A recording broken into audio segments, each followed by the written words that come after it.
just wanted to kind of have a pre-spring state of the program. Really excited about getting started on Sunday. We've got 19 new players that we've seen in the off-season program, but 10 freshmen and 9 transfers that we haven't been able to see on the field, so that's going to be fun. The first day of spring practice will be Sunday. We will be in shorts as mandated by the NCAA.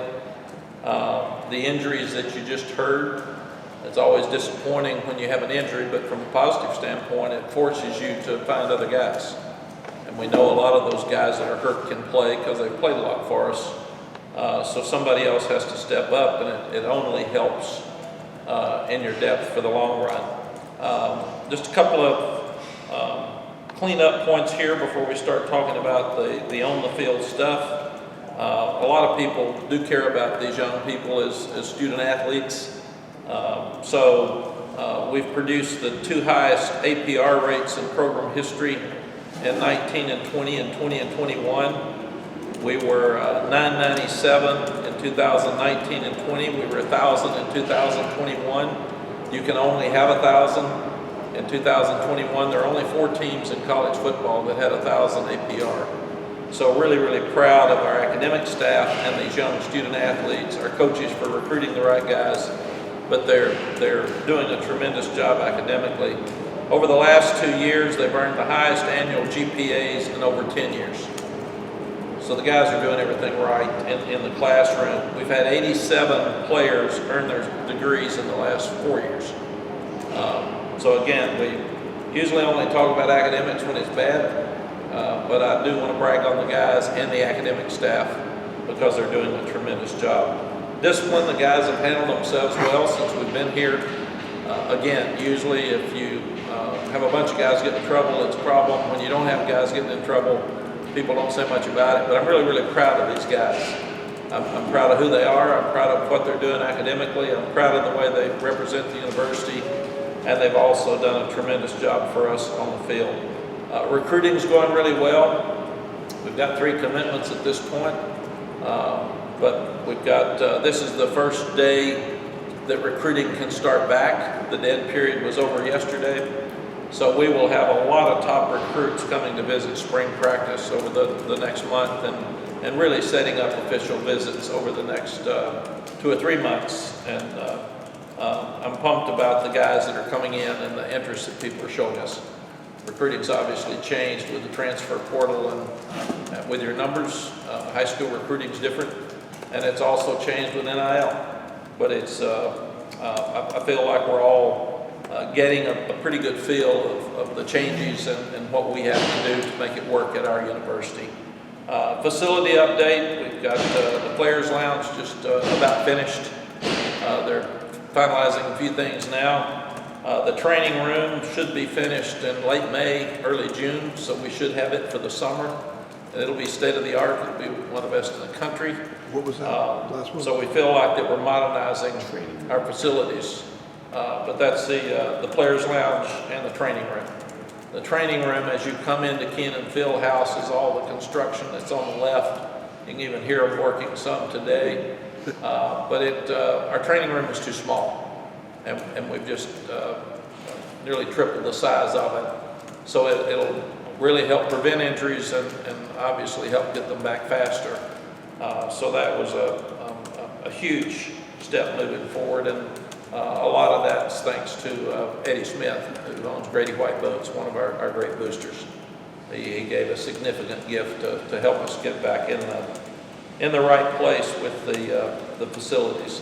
Also, on top of the training room will be an area where there's going to be a half basketball court, some fire pits, and a grill, and an overhang from the training table where people can eat outside. But it really ought to help us in recruiting on game day, for sure. But the facilities will be first class.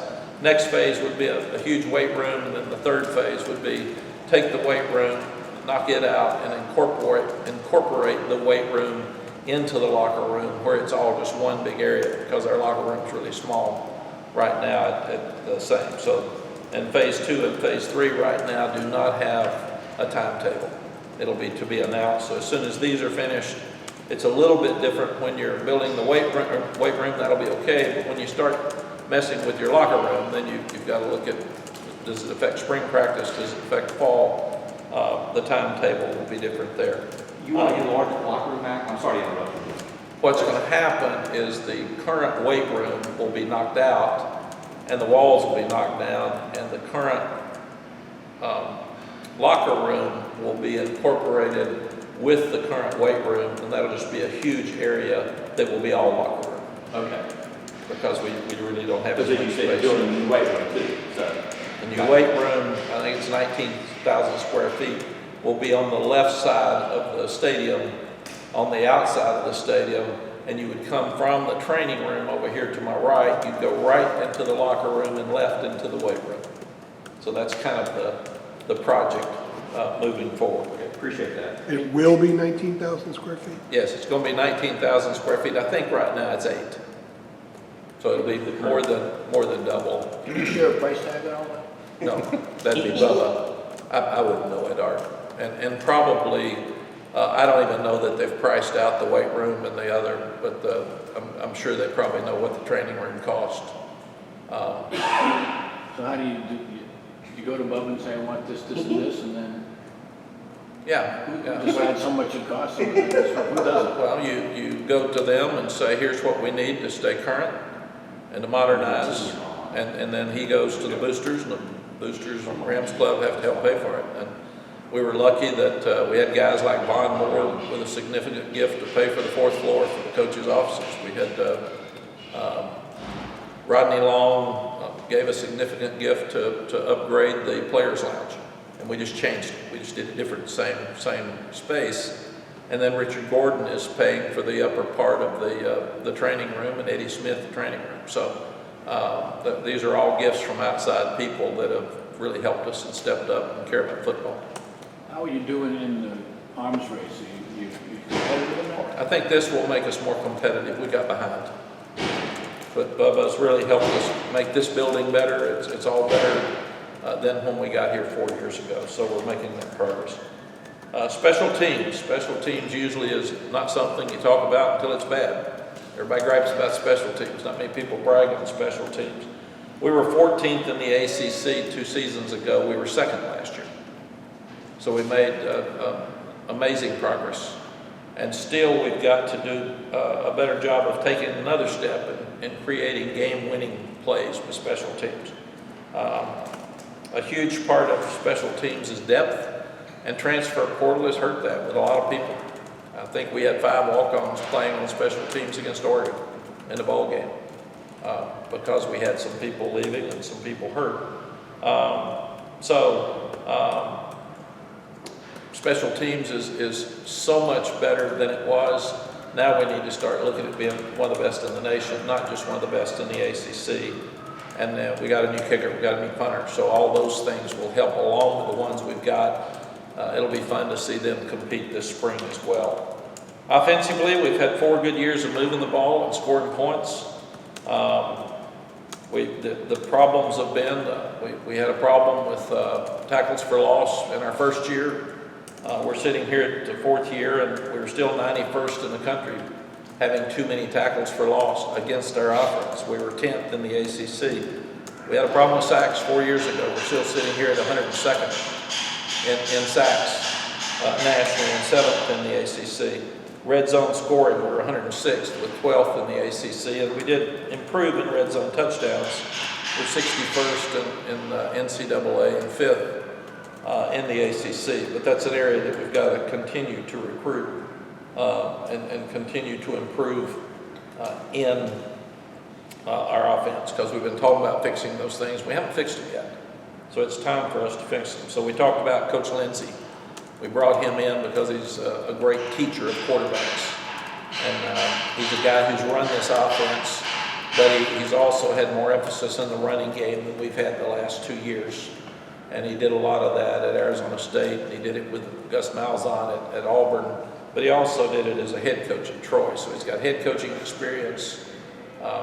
He's called plays, he's run this offense, and especially can keep a lot of the passing game like it is, but can also improve in the running game.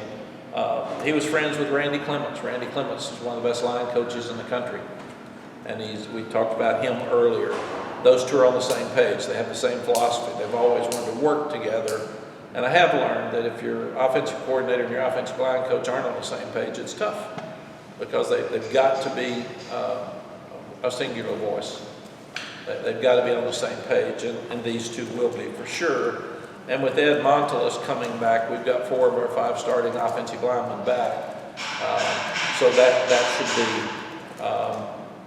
really, really good for those guys. And we've got to continue to develop other guys. We need to play more of the younger guys, because we've had the same offensive linemen for so long.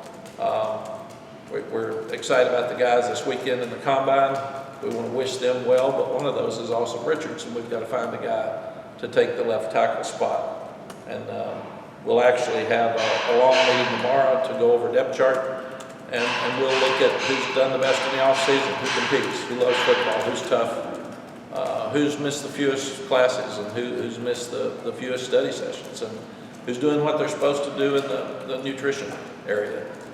So we'll incorporate that into what our coaches feel like are the best way to start on Sunday. Lonnie Galloway's a great coach, one of the best we've had. He could have been our coordinator. He's one of our best recruiters. I love him. It means so much to this program, so we made him the passing game coordinator.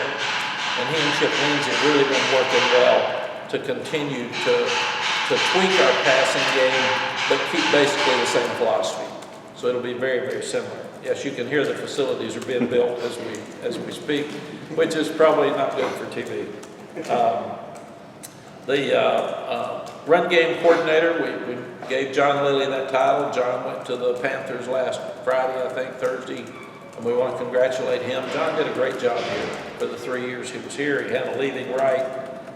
He told me immediately, and it's something he wanted to do, is go back to the pros. So we started a search immediately and trying to find the right guy to take his place. And we found Freddie Kitchens. And I started looking at Freddie and look at his profile. He called me and said he really was interested in this job. We got on a Zoom with him Friday morning with the whole offensive staff. They were all blown away by him. His experience was unbelievable. He actually played against us in the Gator Bowl in '93. He was a freshman with Coach Stallings when we played Alabama in Jacksonville. But you start looking at this. He's had 16 years of NFL experience. He coached tight ends for Coach Parcells with the Cowboys. He was tight end coach, quarterback coach, and running back coach for 11 years at the Cardinals. He was the assistant head coach, the offensive coordinator, the running backs coach, and the head coach for the Cleveland Browns. And he coached tight ends with the New York Giants. So he coached Baker Mayfield, who was a first-round draft choice and runner-up for Rookie of the Year when he was at Cleveland.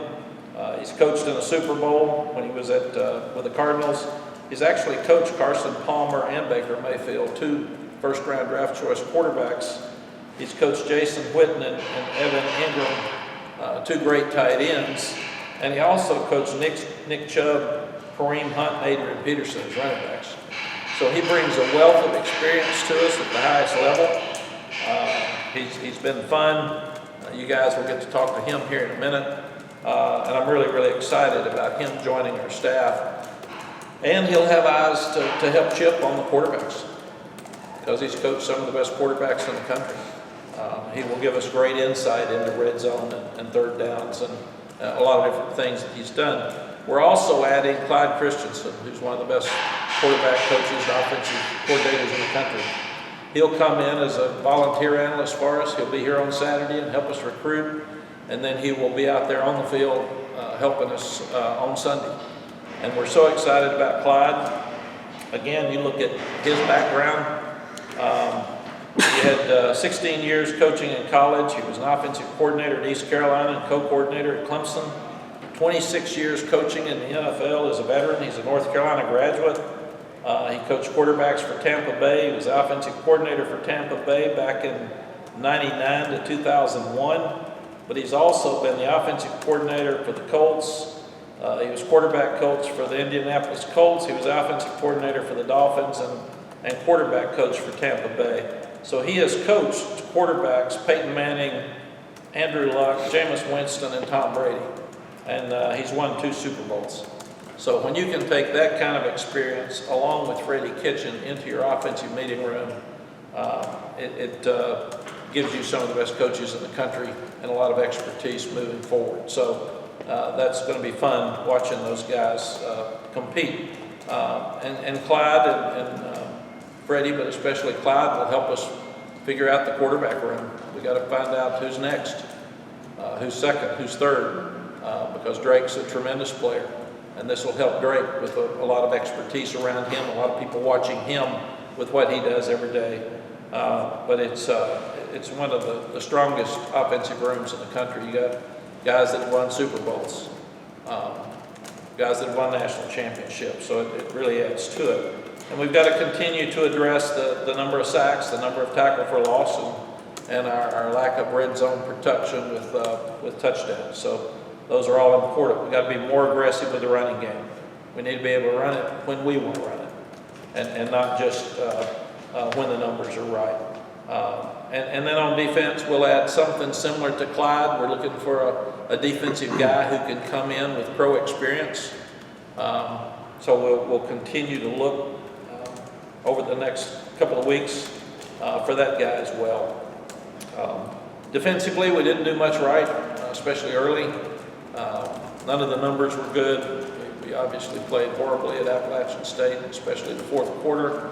We did get better during the season. We held Oregon to 27 points, almost 2 touchdowns below their average. We were competitive better on defense in the Clemson game than we were offense because we had the turnovers that led to points and got us in trouble.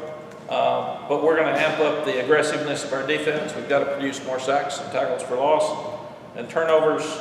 We mentioned earlier we brought in Jason Jones, who's doing a great job with the young guys in meetings and walkthroughs so far. And he and Charlton Warren are sure on the same page. And that helps Coach Chizik spend more time with the front 7 as well. But we've got to be more aggressive on early downs and play more bump coverage and force some chaos. So we'll put press, man-to-man. All of our defensive coaches went to places who had tackles for loss and sacks and forced more turnovers a couple of weeks ago and came back with some great ideas that they can incorporate starting spring practice on Sunday. DJ Jones came to us and said, I want to help this team, coach, and at a time where there's so much selfishness and people transferring across the country, DJ said, I will do anything you want.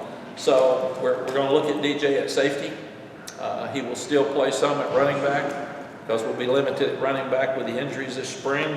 And he'll also probably have 4 spots on special teams because he is such an unselfish player. Depth chart, like we said, we'll have a long meeting tomorrow. They're going to be graded on off-season effort, toughness, who loves football, accountability, class attendance, nutrition, all of those type of things. We're going to have tremendous competition this spring. We've got a lot of older guys, some really talented young guys, and it's going to be fun to watch them compete. Questions?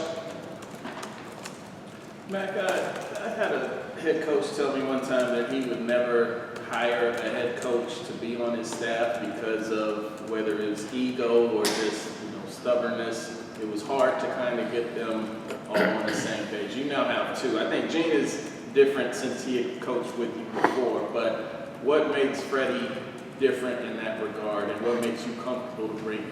Yeah, CL, Larry Porter's been a head coach at Memphis. Chip's been the head coach at Troy. And then you start looking at Freddie, he's been a head coach in the NFL, which is different for sure. And then Gene's been a head coach. So what I want are the absolute best coaches I can get on our staff. I want the best knowledge, and what we've got to do, and it's always hard, is coaches have egos. And they feel really good about what they've done to be successful. And then you've got to do what's best for us.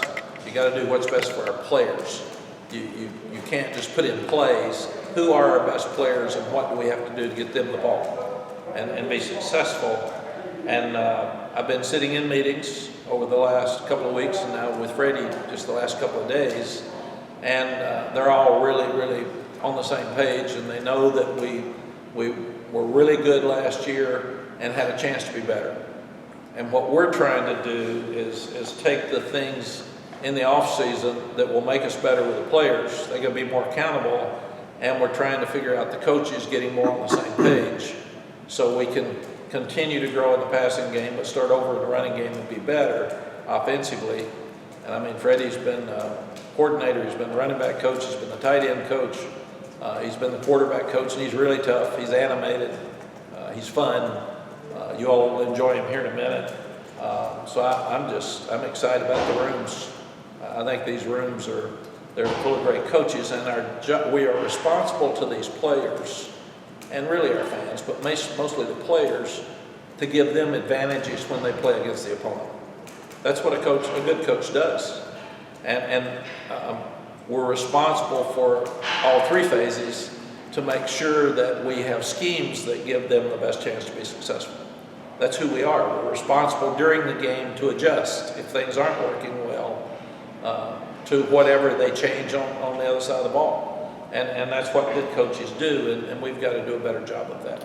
With the offense, how much can you hit the ground running Sunday, and how much of spring are you going to take to maybe incorporate some of the tweaks that Chip's bringing in?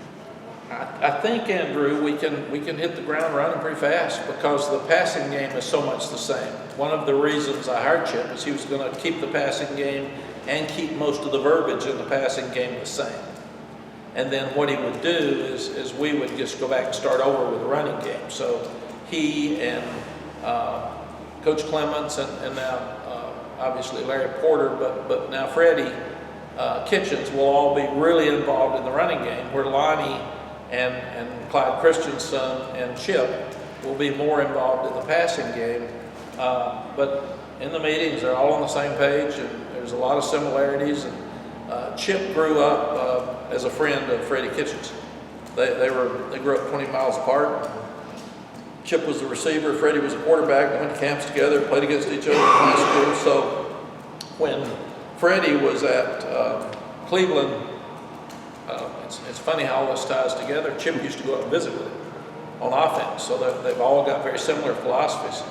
When Freddie told me when he was offered the quarterback job with the Cardinals, first thing he did is he called Clyde Christensen, and he flew to Indianapolis and spent 4 hours with him talking about coaching quarterbacks in the NFL. So everybody in the room is tied together, and that makes it easier and more fun as well. And I know that Freddie turned down some NFL jobs to come here. So he didn't tell me that, but I've heard it from other people. So he's all in, he wants to be here, and he has hit the ground running. Mack, with John really leaving so soon before spring practice, it sounds like it was pretty unexpected, right? Yes. How have Bryson and John and Kamara, all those guys been tied into it? How have they handled this shift? Michael, I've told the players that there's a transfer portal for you and there's a transfer portal for the coaches too. They're moving all over the place, and as Sally used to call it, the silly season. Just look up, you may get a call today. We got a call from Stacy Searles on Sunday before spring practice started and said he was leaving. So what you do is you have to stay ready to hire somebody else, and I've committed to the coaches or to the players that if we lose a coach, I'm going to try to hire one just as good or better. And to get someone to get two people like Freddie Kitchens and Clyde Christensen in our room over the next couple of days is really exciting for these players. So I've told them don't hug a guy if he leaves, but don't worry about it. We'll find another coach that's good. There's a lot of great coaches out there that want to be here. And they've all just met him yesterday. So I was standing there watching them run on Tuesday. And Freddie was saying, "Hey, come here, I'm Freddie Kitchens." So that's how fast things change. Mack, what would you say is the overall message that you want to communicate to your players, to your team, as you get started in spring practice, obviously a big phase of your year-round calendar? Just what are you preaching, and what are you using maybe as motivation when you're getting started here? We want to continue to grow, to practice and play to a standard of excellence every day. And do everything we can do to win all the games. Everything in this program's in great shape right now. The recruiting's good, the academics are good, the facilities are good, the discipline's good. We need to win more games. And I have told them, everybody's got good players. Transfer portal's balanced out everything. We had the 10 games that came down to the last play of the game. We won 7 and lost 3. What do we have to do to win those other 3? What do we have to do to make it where they don't come down to the last play of the game?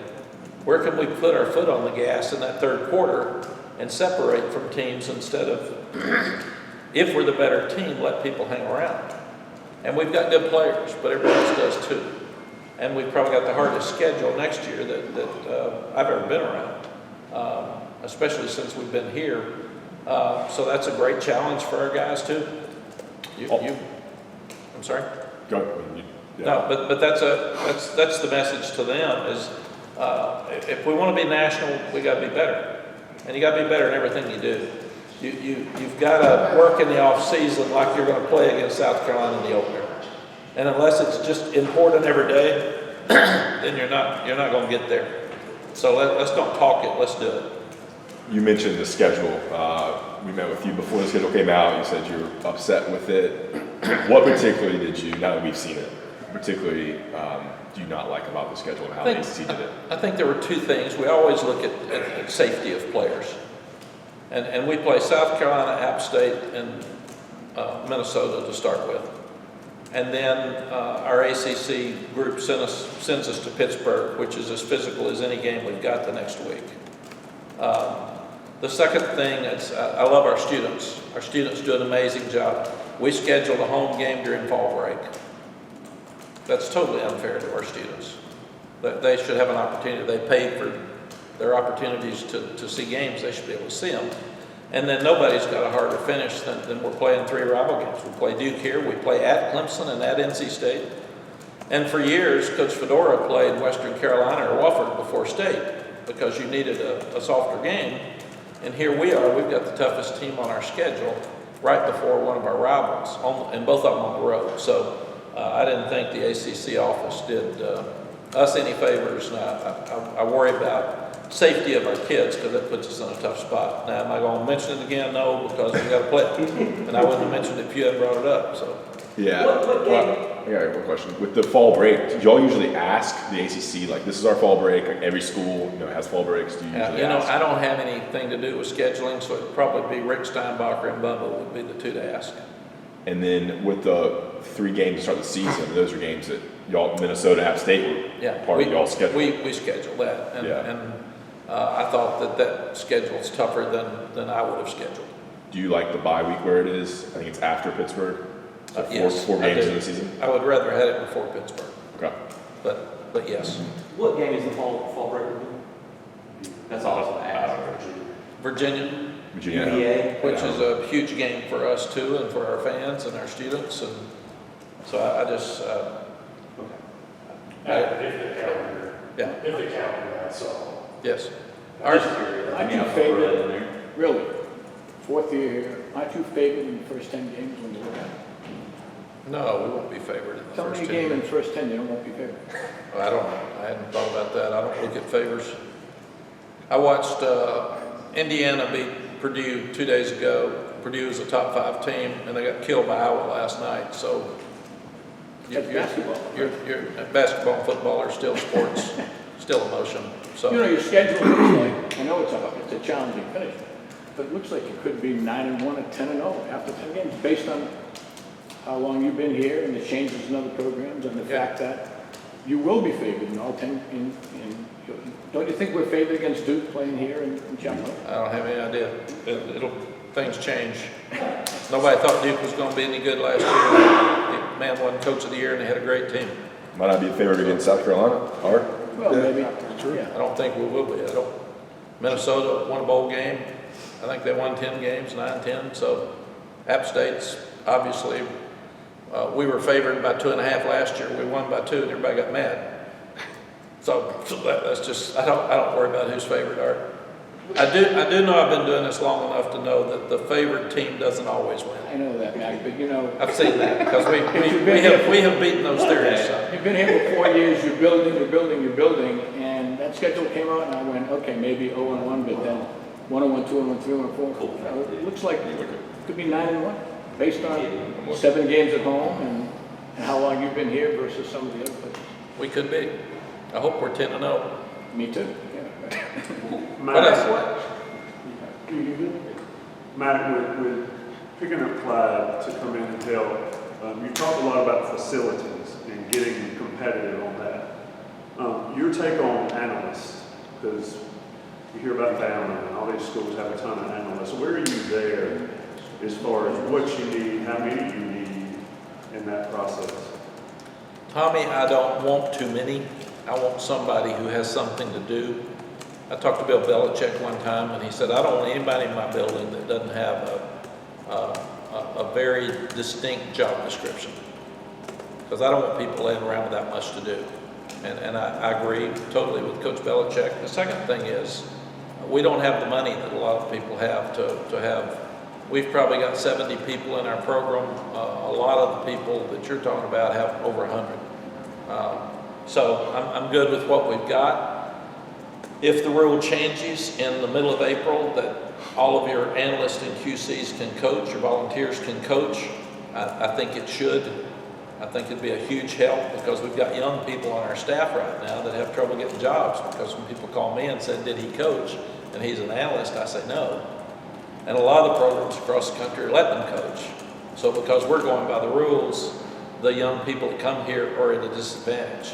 So I really hate that for them. But Clyde Christensen, with his background, to be in our room, in the quarterback room, in the offensive meeting room, on the field, watching quarterbacks, and even if he can't teach them, he can talk to Chip about what he sees.